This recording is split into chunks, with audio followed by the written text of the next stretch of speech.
In today's video, I'm going to teach you how to change your default Gmail account. Whether you've accumulated multiple Google accounts over the years or you simply want to prioritize a different email for your everyday activities, this guide will walk you through the process step by step. First, to kick things off, make sure you're using your preferred web browser and head over to the Gmail website. You can type Gmail directly into your search bar or visit mail.google.com. Once you're there, you need to ensure that you're signed into the account you intend to set as your default. If you're not already logged in, go ahead and sign in using your email address and password. Once you've logged in, you'll want to sign out from all your accounts. This might seem counterintuitive, but don't worry, it's an essential step.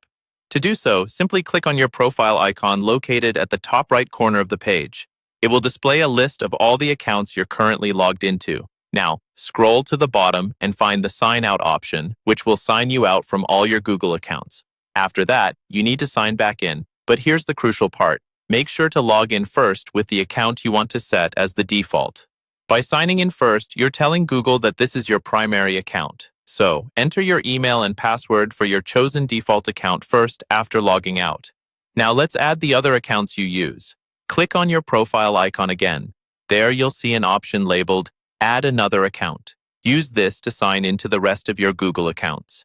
Remember, adding your secondary accounts after the designated default account will ensure they remain secondary within this browsing session.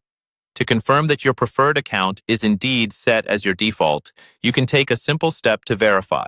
Again, click on your profile icon to view the list of signed-in accounts. The account you logged in with first should appear at the top of the list. This account is your default. In case you've noticed any mistakes or want to change it again, you can repeat these steps until you're satisfied with the setup. Finally, keep in mind that the default Gmail account is closely tied to browser sessions. This means that if you use multiple devices or regularly clear your cookies, you may need to repeat this process. You should also be aware that default settings are distinct for different browsers. So if you switch browsers, you'll need to set your default Gmail account for each of them. And that's it. Now you know how to set or change your default Gmail account.